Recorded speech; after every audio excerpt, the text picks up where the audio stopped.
Sir రవిలీల గారు, one more question.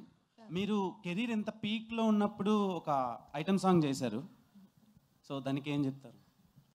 నేను సినిమానే సమాధం సాంగ్ చెప్తుందండి. Honestly you will understand it's not treated like an average item song.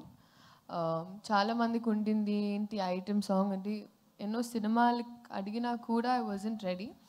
But it has a very strong reason. ఆ reason I think December 5th Pushpa release అయినప్పుడు మీకు తెలుస్తుంది. Sir Ravi garu, yes, last few questions please.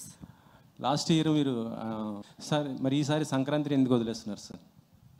ఇప్పుడు మా అజిత్ గారి cinema ఉండొచ్చండి, ఇంకా అది ఇంకా ఎట్ టు డిసైడ్ డేటు ఏమన్నా?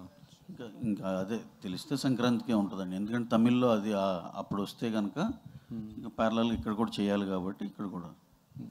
మొన్న చెన్నైలో చిన్న దేవిశ్రీ గారు అలా కామెంట్ చేయడం ఏమనుకుంటారు సార్? రాబిన్ ఇక్కడ వెనకాల దట్స్ ఓకే. అయితే దాని కూడా క్లారిటీ అండి.